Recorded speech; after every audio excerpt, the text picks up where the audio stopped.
경제자유구역 망상 1지구 개발계획 근거인 유입인구 산정에 의문이 제기되고 있습니다.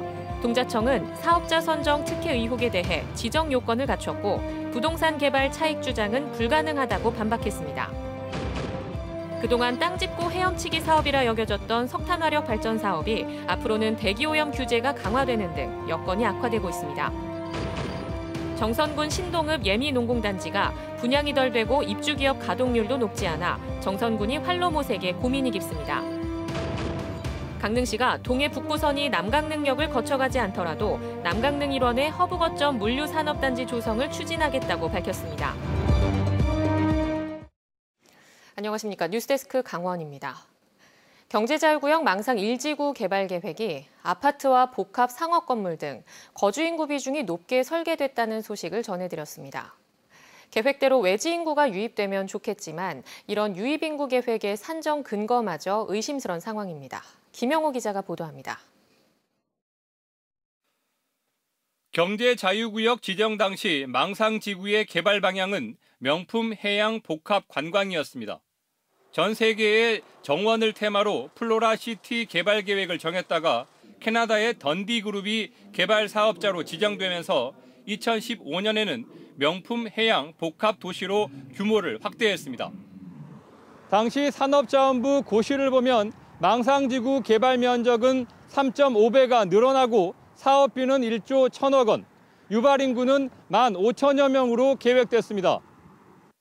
주거시설은 단독주택만 462세대가 계획됐었는데 현재 망상 1지구는 아파트 등 9천여 세대에 2만여 명이 거주하는 것으로 계획이 바뀌었습니다. 주택이나 이런 것들을 통해 가지고 수익을 창출해서 나중에 뒤쪽으로 가겠다. 뭐 이런 느낌을 받는 거예요.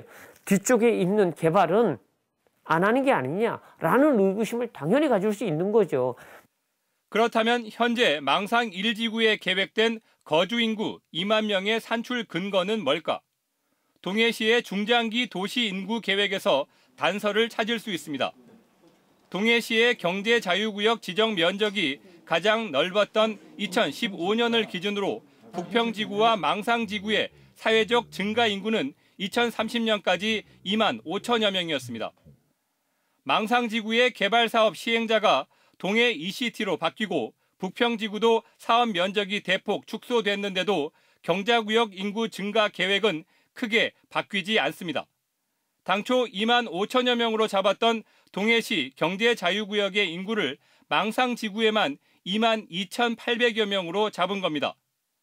동해시는 경자구역청에서 전달한 인구 계획을 검증하지도 않고 그대로 반영해 2030년까지 동해시 계획 인구를 17만 명으로 잡았습니다. 항만 개발에 의한 것처럼 택지 개발에 의하는 것처럼 그런 어떤 산정 기준이 있으면 저희들도 그걸 좀 찾을 수가 있을 텐데 경제구역 개발 계획은 산출하는 근거에 대한 부분은 저희가 확인이 어렵더라고요. 그 유발 인구를 가지고 지금 정리를 하니까요.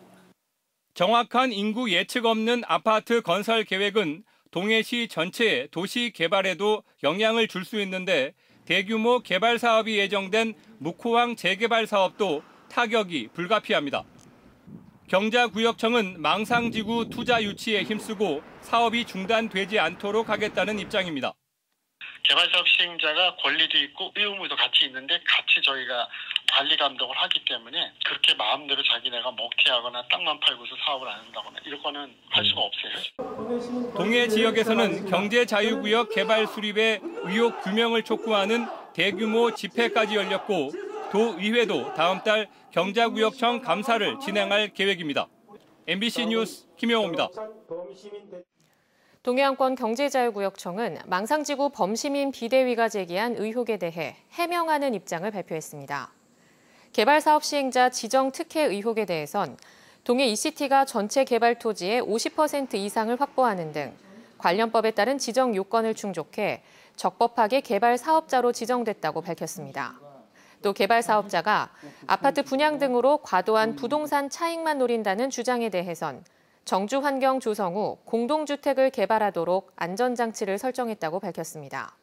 또 시유지 8만 평의 무상 귀속 주장은 허위 사실에 근거한 주장일 뿐이라고 일축했습니다.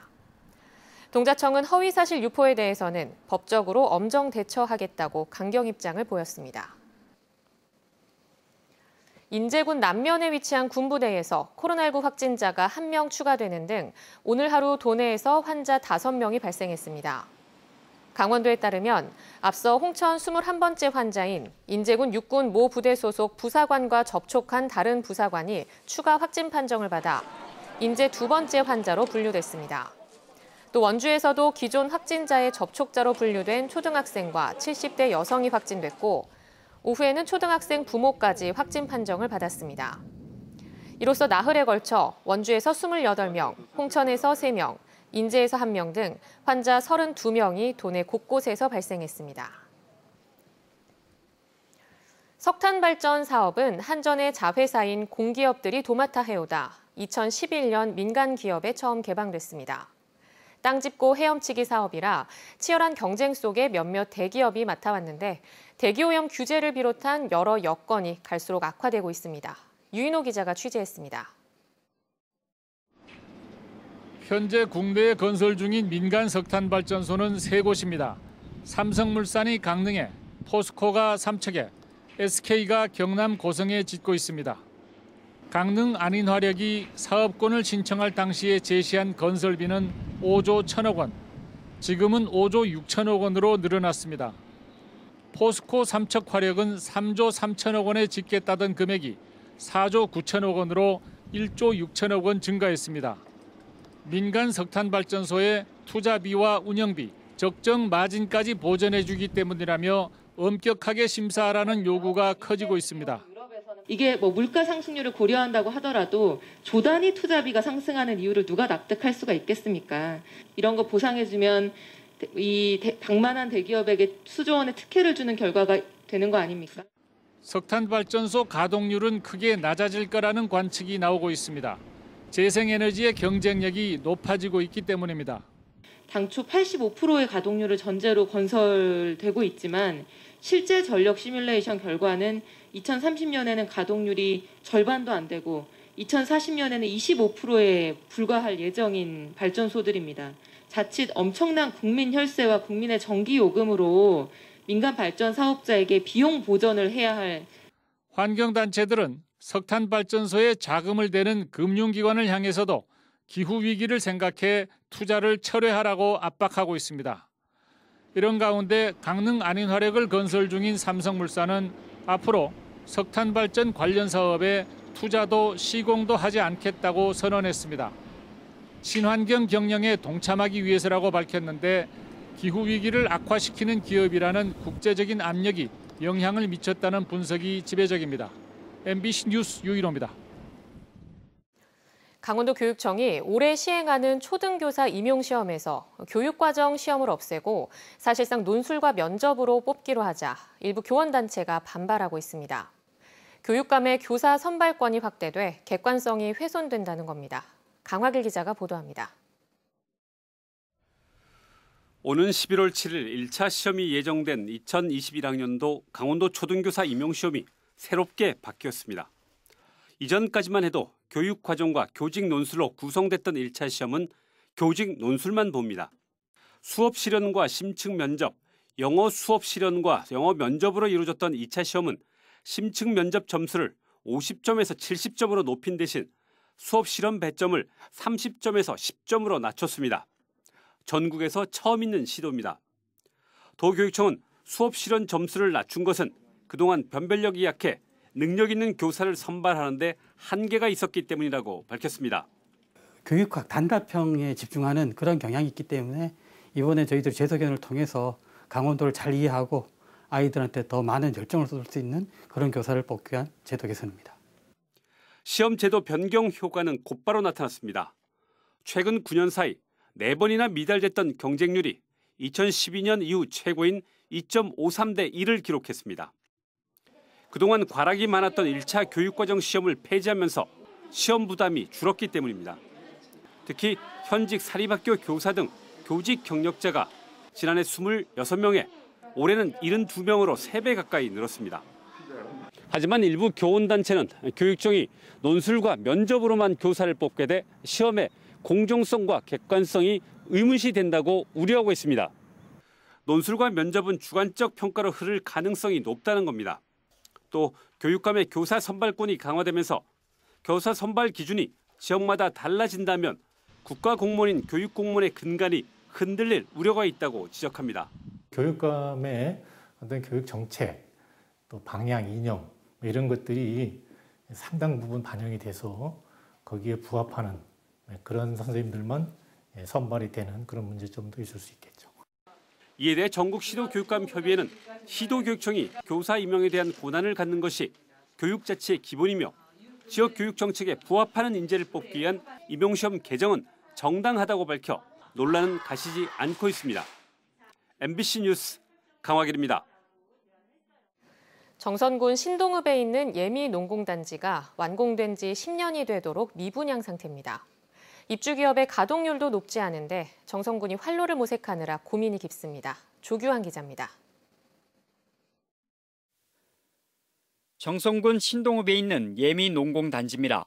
모두 100억여 원의 사업비가 투입돼 2010년 10만여 제곱미터 규모로 조성됐습니다. 현재 김치류와 제빵류 등 9개 제조업체가 토지를 분양받아 공장을 가동하거나 입주를 준비하고 있습니다. 지역에서 나는 그 농산물을 사용할 수 있는 그런 좋은 그 계기를 가지게 되고 또 지역에서는 인력을 고용 창출하는 데 있어서 많은 도움이 된다라는 어떤 그런 장점에서 상호 윈윈하게 되었습니다. 하지만 농공단지가 조성된 지 10년이 되도록 전체 부지의 20%가량 되는 15,000여 제곱미터는 이렇게 미분양으로 방치되고 있습니다. 정선군은 당초 식료품과 음료 제조업체를 중심으로 특화 단지를 육성하기로 하고 국비를 지원받아 농공단지를 조성했습니다.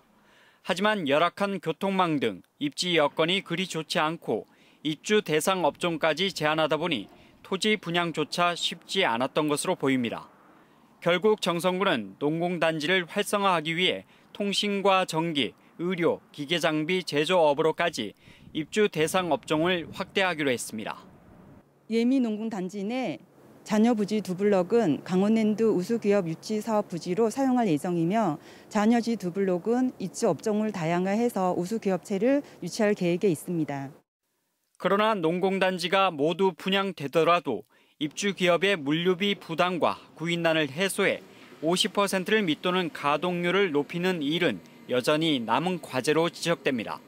MBC 뉴스 조기환입니다.